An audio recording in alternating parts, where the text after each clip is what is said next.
이제 성경 말씀 보겠습니다. 요한복음 6장 16절에서 21절 말씀까지입니다.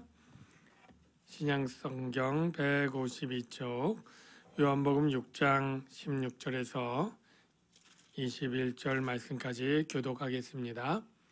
제가 먼저 읽겠습니다. 저물매 제자들이 바다에 내려가서 배를 타고 바다를 건너 가버나움으로 가는데 이미 어두웠고 예수는 아직 그들에게 오시지 아니하셨더니 큰 바람이 불어 파도가 일어나더라. 제자들이 노를 저 10여리쯤 가다가 예수께서 바다 위로 걸어 배에 가까이 오심을 보고 두려워하거늘 이르시되 내니 두려워하지 말라 하신대 이에 기뻐서 배로 영접하니 배는 곧 그들이 가리던 땅에 이르렀더라. 아멘. 우리 좌우에 계신 성도님들에게 사랑합니다 인사하죠. 사랑합니다. 네, 반갑고 사랑합니다. 네. 오늘 본문은 오병이어의 놀라운 기적이 있던 그날 저녁부터 시작이 됩니다. 그래서 그 다음날 새벽까지 일어난 그렇게 제자들이 갈릴리 바다에 호수에 빠져 죽을 뻔할 위기에서 예수님이 바다 위로 걸어서 오셔서 구원해 주신 그러한 사건을 기록하고 있습니다. 먼저 여러분, 갈릴리 호수가 맞습니까? 바다가 맞습니까? 네, 호수라고 하는 분도 있고 바다라고 많이 표현되어 있어서 신경을 안 쓰고 바다도 되고 호수도 되고 뭐가 되나 그렇게 궁금할 텐데 성지순례 가서 그 물을 이제 입에다 대보면 짠물인지 민물인지 구분이 되는데 민물입니다. 그러니까 호수가 맞죠. 근데 왜 바다라고 표현을 하느냐 하면 그 당시 유대인들의 이 갈릴리 호수가 너무 넓어서 바다로 이렇게 이해를 했다 이렇게 보여집니다. 갈릴리 호수가 어떻게 생겼는지 잘 알 텐데 그래도 사진 한번 보여주실래요? 저기 보면 제일 넓은 가로가 13km고 세로는 21km 정도 되고요. 그리고 깊이는 한 44m, 그렇게 깊지는 않습니다만 지금 오병이어의 기적은 저 북쪽에 보면 빨간색으로 벳세다 지역에서 일어났어요. 그리고 가는 곳은 오늘 가버나움인데 다 북쪽에 있는 북서쪽. 근데 가운데는 이제 헐몬산에서 요단강으로 흐르는 강이 있기 때문에 배를 타고 건너는 것이 조금 더 편하고 가지고 갔던 배니까 당연히 이제 갑니다. 그렇게 되고 여러분 지형을 이렇게 좀 보면 좌우로 산맥들과 산들이 있고 호수는 안쪽에 쭉 이렇게 파져 있어서 해수면보다 한 20여 미터 이상 낮고요. 좌우에 이 절벽 같은 것이 높은 것은 한 800m 정도 차이가 날 정도로 이 동쪽은 특별히 그렇게 고지대입니다. 이 정도 사진 보여주면 됐고요. 실제 장면은 다음 사진 정도면 더 이해가 쉬울 것 같은데 실제 갈릴리 사진이고 저쪽이 벳세다가 확실치 않습니다. 그냥 제가 느낌상 여러분이 저 벳세다 지역에서 북쪽 끄트머리에 이렇게 보이는 이쪽이 가버나움 정도 이렇게 배 타고 오는 것이 될 거다. 이런 것을 여러분이 이해를 돕기 위해서 보여줬고요. 저물매 제자들이 바다에 내려가서 배를 타고 바다를 건너 가버나움으로 간다. 이게 조금 특별해요. 왜 특별하냐면 갈릴리 아까 이 호수의 특징은 좌우에 산맥이 높고 있기 때문에 바람이 굉장히 밤에 강하게 부는 일이 많습니다.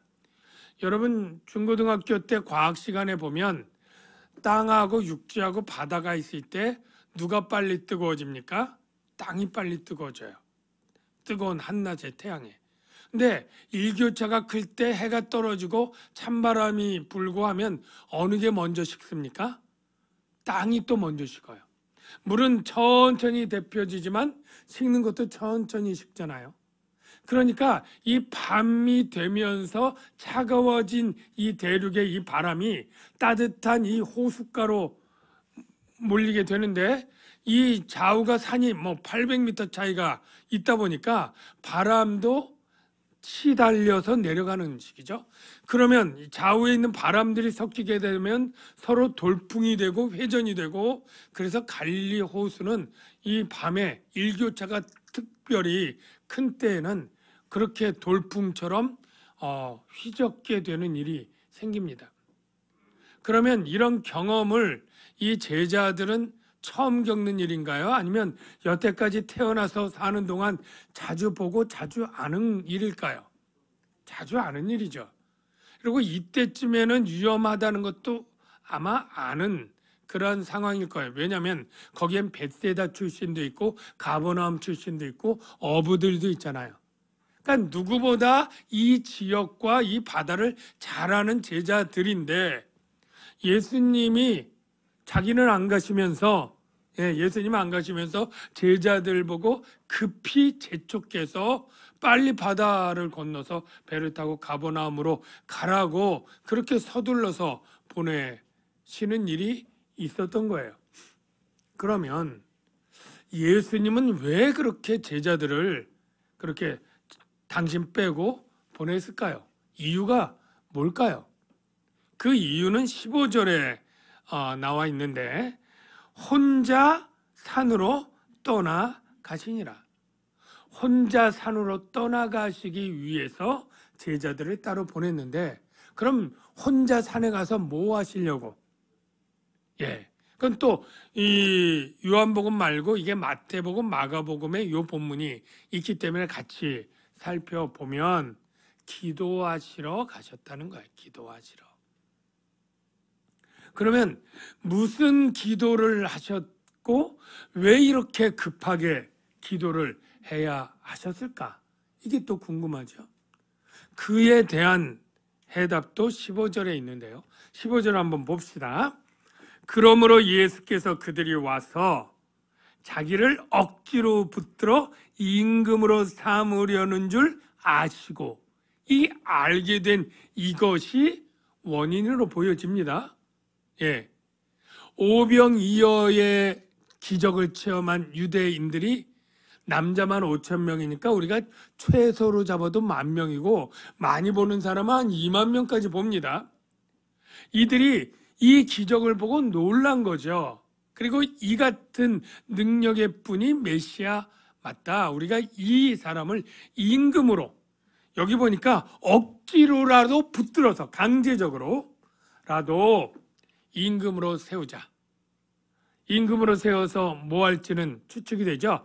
빨리 이같이 능력 있는 분이 임금이 돼서 이 로마 제국의 압제하에 지금 뭐 독립국가를 이루고 한 지도 벌써 100몇십 년 지났으니까 얼마나 자유 독립의 열망이 컸을지, 우리 일제 36년 동안에도 얼마나 자유 독립의 그 열망이 컸는데, 거기에 비하면 하나님의 선택된 민족이라고 하는 유대 민족은 훨씬 더하면 더했겠죠. 이 메시아가 오면 독립이 된다. 하나님의 나라를 이룬다. 다윗 왕보다 더 크고 위대한 왕국이 될 거다라고 하는 메시아 대망사상이 정치적 메시아를 소망하고 열망했던 거예요. 근데 제자들은 좀 달랐을까요? 제자들도 똑같습니다.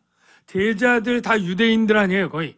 그러니까 특히 가룟 유다뿐 아니라 다 정치적인 메시아, 그들도 어려서부터 그렇게 기다려서 예수님이 오면 나중에 나를 우편에 좌편에 앉혀달라, 12지파를 다스리게 해달라, 이러한 것들을 듣고 그것이 큰데 제일 흥분하고 좋았던 것들이 아마 제자들일지 몰라요.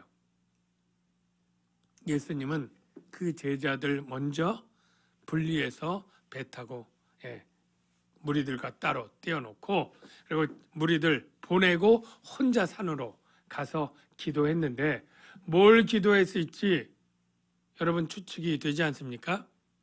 바로 이 세상적이고 육체적이고 정치적인 이 메시아가 하나님의 뜻이 아닌 것을 더 하나님을 통해서 확인하고 다짐받고 자신이 사명을 감당하게 해달라고, 이러한 이 사단의 유혹 같은 이런 것에 넘어가지 않고 분명히 이 사명을 감당하는 길로 가고, 우리 제자들도, 내 제자들도 그것에 휘둘리지 않고 정말로 이 영원 구원의 하나님의 나라를 이룰 그 제자들로 굳건히 서게 해달라고 하는 기도였으리라고 전 믿습니다.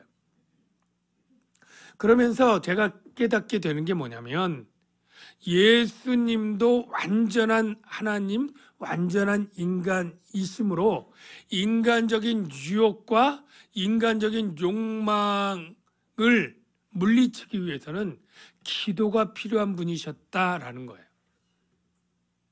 여러분, 예수님은 이 십자가의 죽음과 고난과 이런 것에 아무렇지도 않고 두려움도 없고 염려 근심도 없었을까요?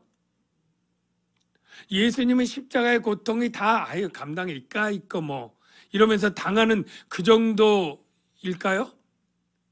예수님 똑같이 우리처럼 무릎도 아프시고 배도 고프시고 피곤하시면 주무셔야 됐고 연약한 육체가 우리와 똑같습니다. 그러니 그 육체에 가는 채찍질과 가시 면류관과 이 모든 것이 두렵고 고민되는 것이 분명합니다.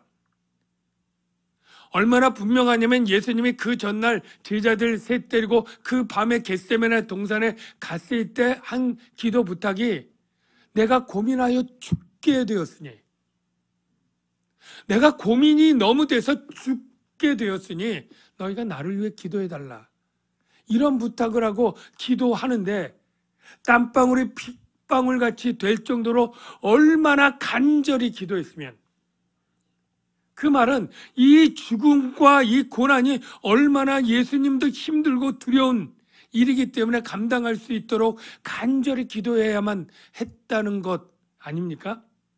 그리고 뭐라고 기도합니까? 할 수만 있다면 이 잔을 내게서 지나가게 해달라.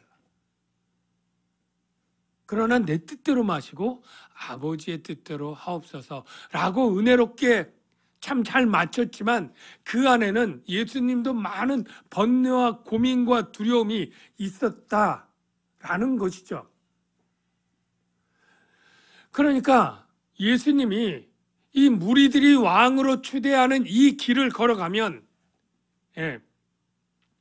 그의 능력과 힘으로 그가 십자가의 죽음 없이 왕국을 이루고 왕이 되고 부여와 명예와 종교를 다 얻을 수 있는 그 유혹인 것이죠. 이 유혹은 비단 이뿐만이 아니라 예수님의 공생을 시작할 때부터 사단이 유혹한 내용 중에 중요한 것입니다. 여러분, 예수님에게 마귀가 3가지 유혹을 했는데 나중에 보면 마태복음 4장 8절에 보면 천하 만국과 그 영광을 보여주며 내게 엎드려 주면 이 모든 것을 내게 주리라. 천하 만국과 그 영광, 북이 영화가 따라 있는 것이죠. 그것을 유혹했다는 것은 전혀 예수님이 시큰둥할 그러한 유혹이 아니라, 그래서 마귀 생각에는 가장 우리 인간의 유혹에 가장 걸림이 될 수 있는 그런 것들로 유혹하는 거예요. 그럴 때 예수님이 단호히 물리쳤지만 물리치기 전에 무슨 일을 하셨느냐면 40일 금식 기도했습니다.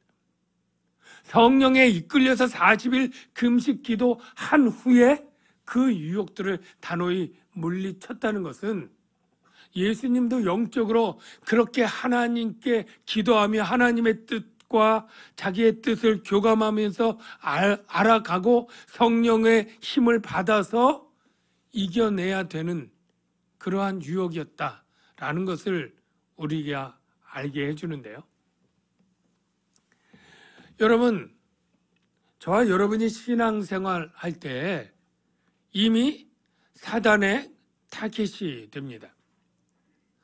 사탄은 우리가 신앙 안에서 온전히 성장하고 성숙해서 하나님 나라의 위대한 일꾼이 되는 것을 매우 싫어합니다.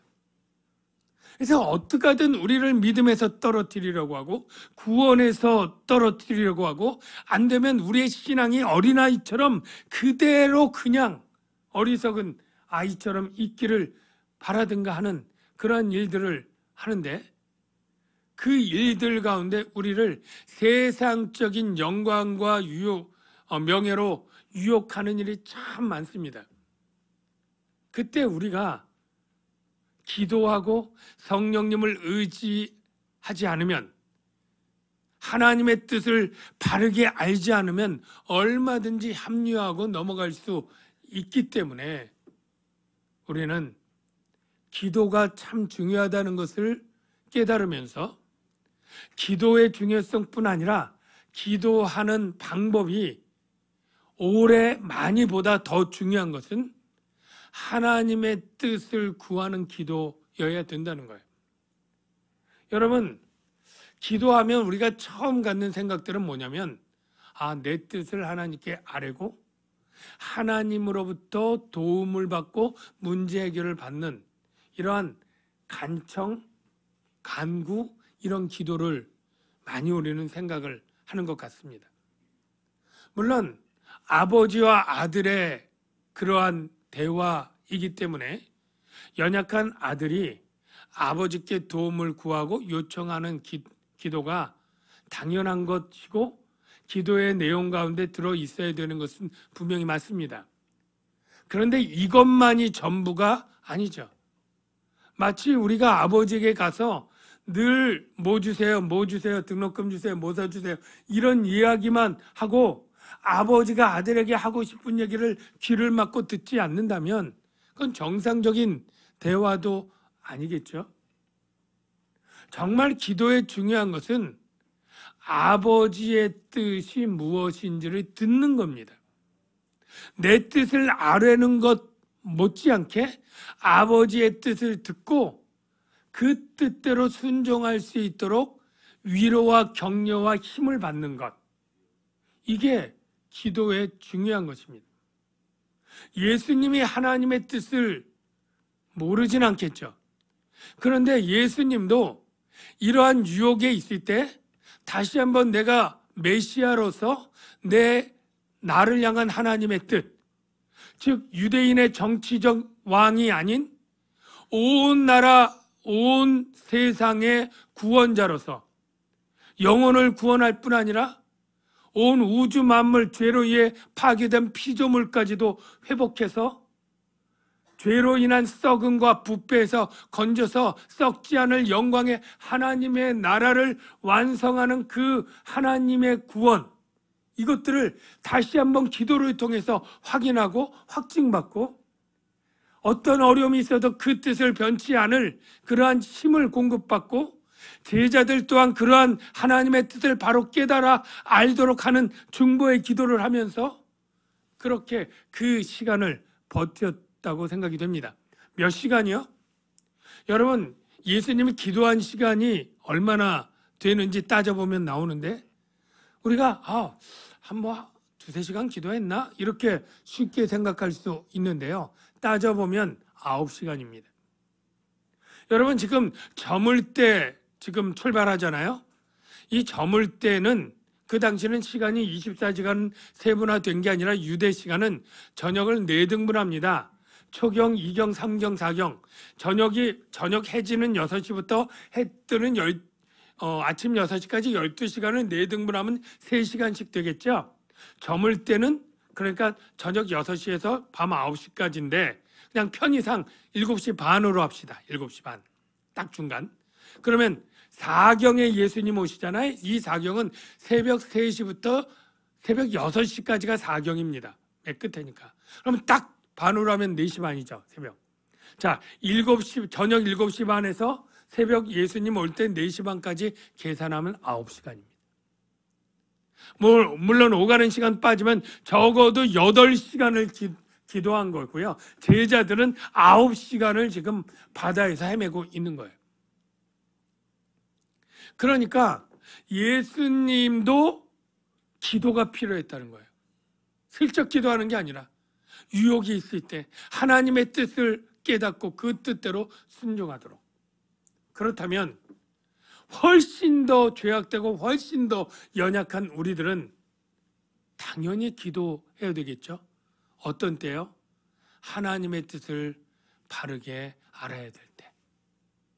유혹에 있을 때 하나님의 뜻대로 순종할 힘을 얻기 원할 때.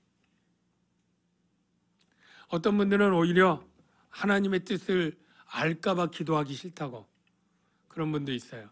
순종해야 되니까. 여러분 축복합니다. 우리에게 나타난 하나님의 뜻이 세상의 많은 어려움과 유혹 가운데 희미해질 때 여러분 기도하십시오. 여러분의 문제를 아뢰는 기도 좋습니다. 부탁이 있어 간구하는 기도 좋습니다. 그러나 그 기도 끝나고 마치지 마시고 이제 하나님께서 내게 어떤 뜻을 갖고 계시고 어떻게 하기를 원하시는지 그것을 귀 기울여 듣고 그 들은 대로 순종할 수 있는 힘까지 달라고 기도하는 그러한 기도의 사람들 되시길 주의 이름으로 축원합니다. 제자들은 주님의 명령을 따라서 배를 타고 이제 벳세다에서 가버나움으로 출발했습니다. 거리는 13km가 제일 긴데 아까 사진으로 지도로 앞만 봐도 정확히 모르겠지만 한 5, 6km밖에 안 돼 보이지 않습니까?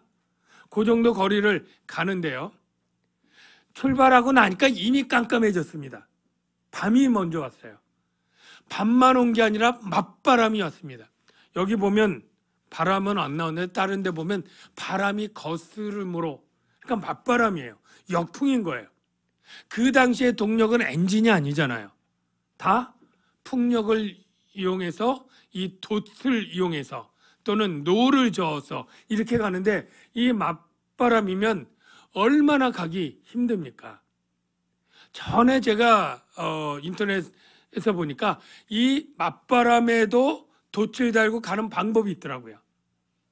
그래서 직진으로 못 가니까 이렇게 45도로 틀어서 훨씬 더 많은 거리지만 가는 방향이 있으니 저는 뭐 그런 식으로든 어떻게든 가서 그러니까 직진 한 6km보다 훨씬 더 호수 중앙으로 해서 돌아가겠지만 지금 몇 시간을 가도 못 가고 있는 거예요?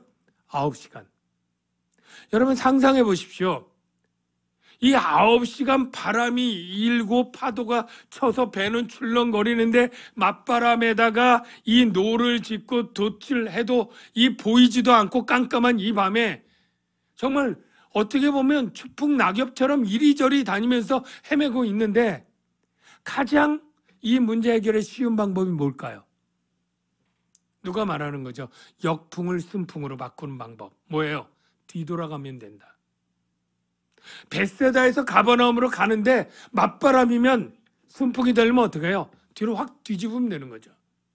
아, 주님이 가버나움으로 가랬지만 아무래도 지금은 환경상 때가 아니야.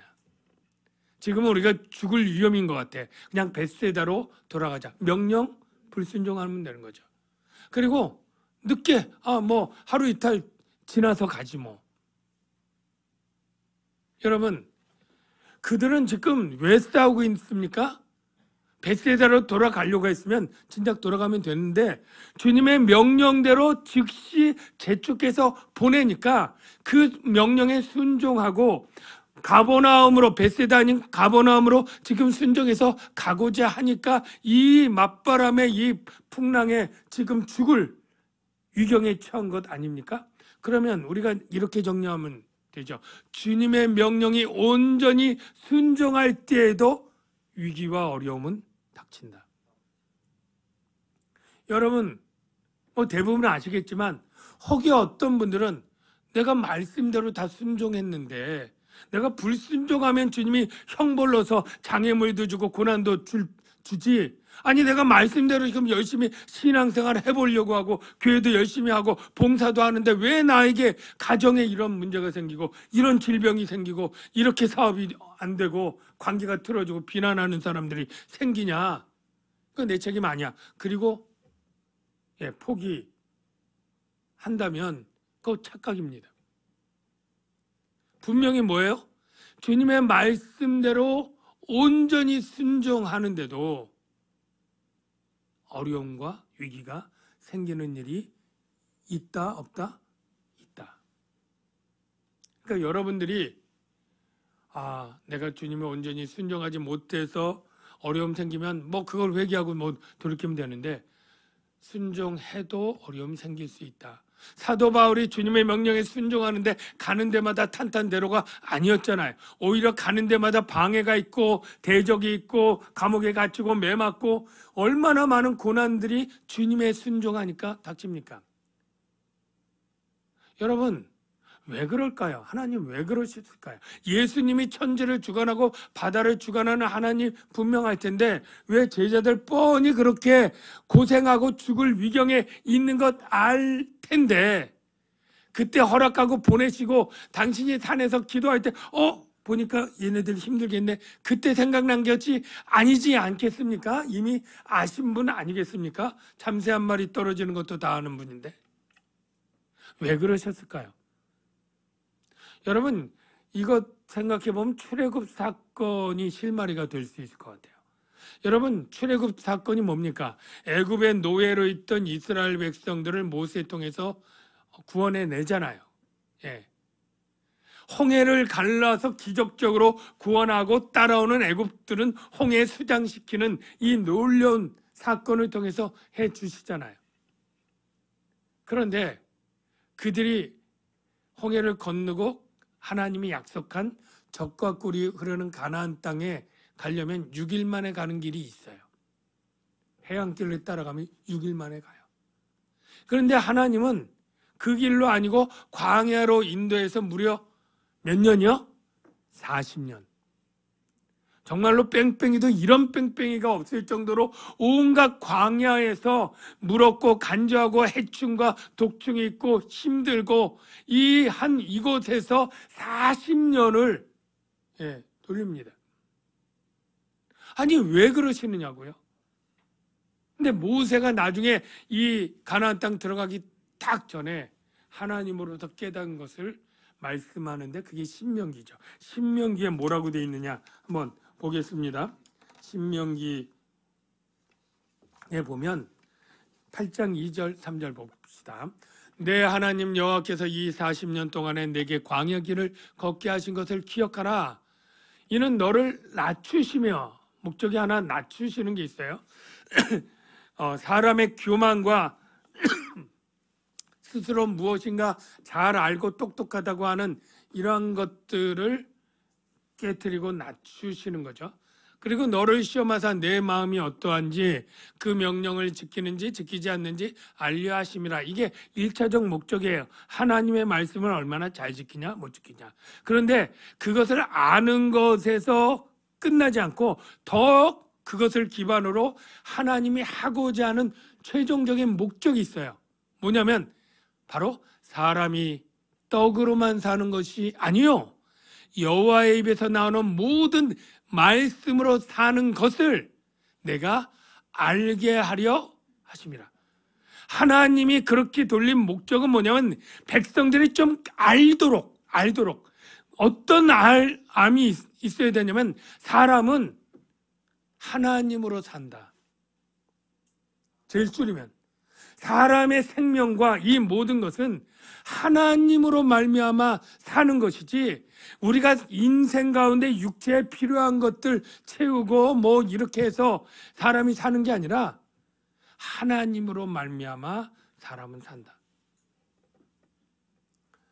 여러분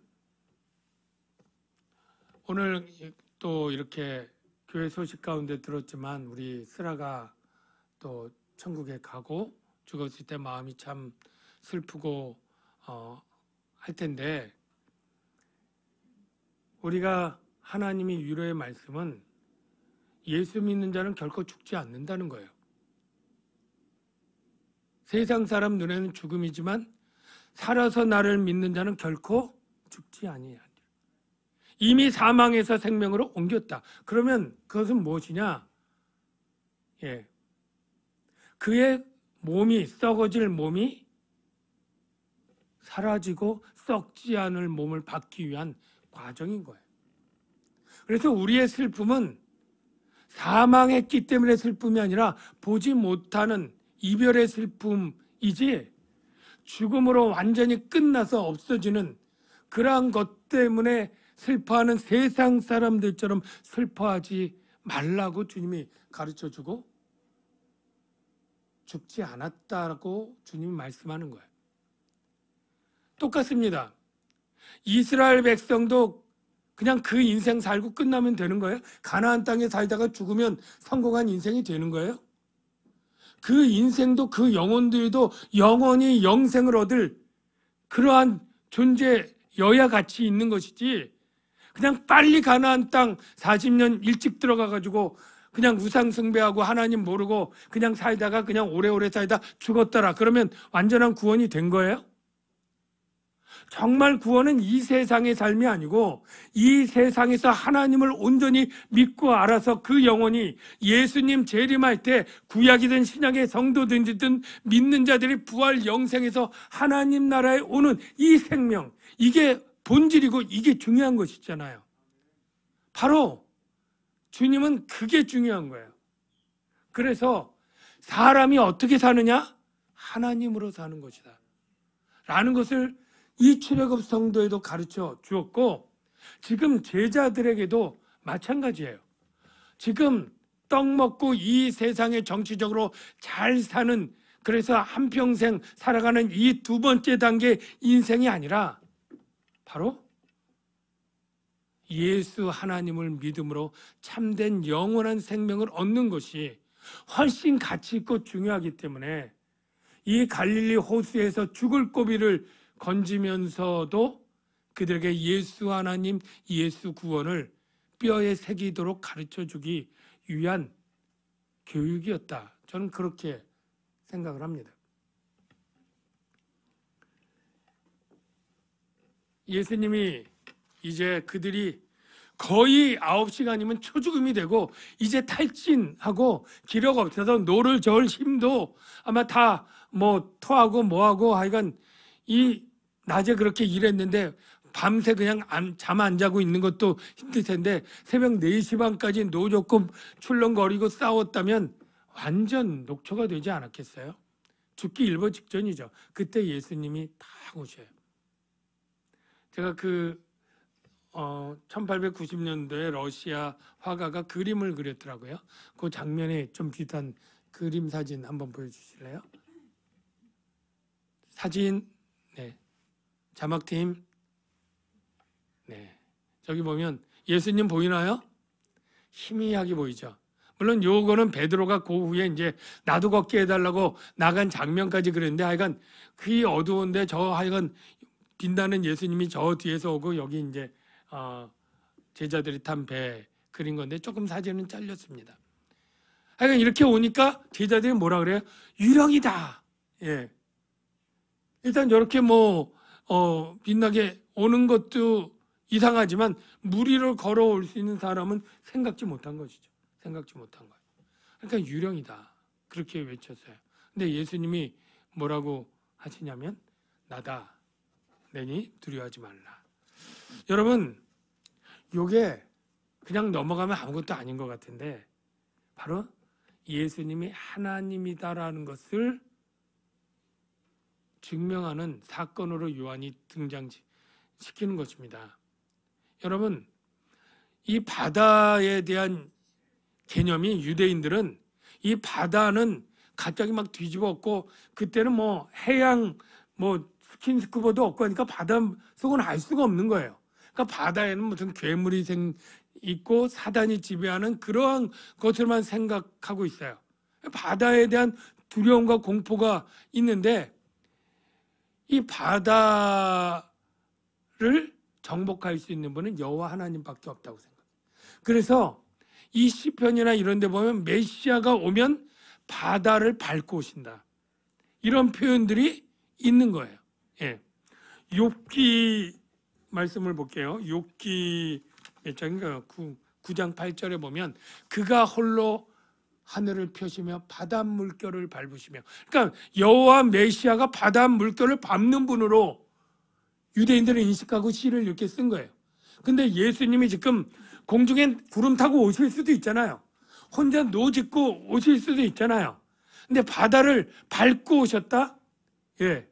바로 그들에게 있어서 바로 예수가 여호와 하나님인 것을 보여주고요.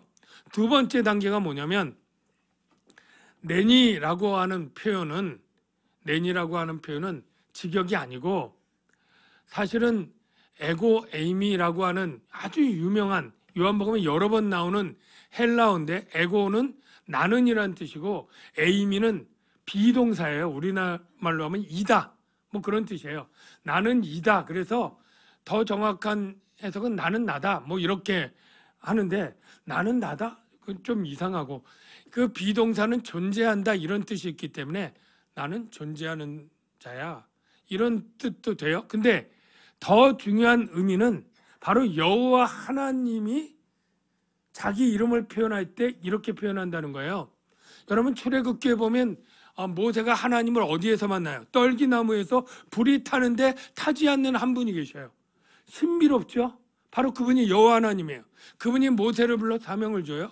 근데 나중에 모세가 다 듣고 하다가 내가 가서 나에게 전한 당신을 누구라고 소개를 해야 그들이 알아듣겠습니까? 라는 식으로 물어봐요. 그랬더니 하나님이 그러면 이름을 내가 가르쳐 줄게. 그러면서 뭐라고 말하냐면 출애굽기 3장 14절 하나님이 모세에게 이르시되 나는 스스로 있는 자니라. 여러분 이 스스로 있는 자가 히브리어로 보면 히브리어는 예흐예 아세르 예흐예인데 우리 영어식으로 하면 I am who I am이에요. I am who I am.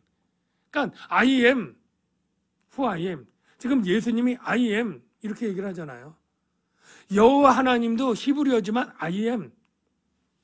예수님도 I am 그렇게 얘기를 한다는 거예요. 이게 뭐냐면 바로 예수님 하나님 다 스스로 존재하는 유일한 분이에요. 여러분 이 세상에 저나 여러분은 스스로 존재하는 분이 아니에요. 다 존재되어진 분이죠. 예. 오직 이 세상의 모든 만물은 존재되어진 거예요. 누구에 의해서? 존재하는 분 하나님으로부터. 하나님만이 창조주고 그 외에는 모두 피조물이잖아요. 하나님이 자기를 표현할 때 이해하기 쉽게 나는 스스로 존재하는 분이야. 너는 모든 건 만들어진 것이고 그러니까 당신이 창조주 하나님인 것을 그렇게 표현했는데 그 I am을 히브리어로 보면 예흐예인데 그 앞에 접두어를 빼면 여호와예요. 여호와. 자음을 붙이면. 그래서 우리가 여호와 이렇게 부르는데 유대인들은 여호와도 부를 수 없어서 아도나이 주님 이렇게 불렀지만 바로 하나님이 I am 영어로 말하면 이렇게 말하는데 예수님이 두려워하고 유령이다 하니까 I am 얘기했다는 것은 너희들 나 그냥 스승 예수야 라고 하는 의미 이상의 바로 나는 하나님이야 라고 말씀하고 두려워하지 말라. 그 하나님이신 예수님을 딱 배에 타니까 어떤 일이 일어나요? 문제가 싹 사라지면서 그들이 원하던 항구에 도달을 합니다. 그런데 이것도 요한이 그냥 그런 일이 생겼나 보다 이렇게 생각할 게 아니라 이미 시편에 메시아와 여호와를 얘기하는데 여호와는 풍랑과 바다 물결을 잠잠케 하시고 어떤 역할을 하시느냐 하면 시편 107편 28절에 보니까 그들의 소원의 항구를 인도하시는 분으로 이미 설명되어 있어요. 이에 그들이 그들의 고통 때문에 여호와께 부르짖음에 그가 그들의 고통에서 그들을 인도하여 내시고 그들의 평안함으로 말미암아 기뻐하는 중에 여호와께서 그들이 바라는 항구로 인도하시는도다. 이 시편을 예수님이 한 것에 딱 접목해 보니까 예수 하나님께서 이 말씀대로 그대로 공생에 성취한 것을 요한이 의미 있게 여기 붙이면서 말하고자 하는 건 뭐예요? 예수는 구약에서 노래하고 약속된 하나님 구원자로 오신 분. 사랑하는 성도 여러분, 우리가 예수님을 믿는 것은 단지 이 세상을 안락하고 편안하게 살기 위한 것이 아닙니다. 이 세상에 풍파 없이 평안한, 바람 없는 그런 평안하게 호수를 건너는 그 목적을 이루기 위한 것 아니고요. 적과 꿀이 오른 가난한 땅 광야 없이 6일 만에 빨리 들어가는 것이 목적이 아니에요. 그렇게 편안하고 안락하게 살다가 예수님 제대로 모르고 죽으면 영원한 죽음이고 영벌인데 그게 무슨 가치가 있습니까?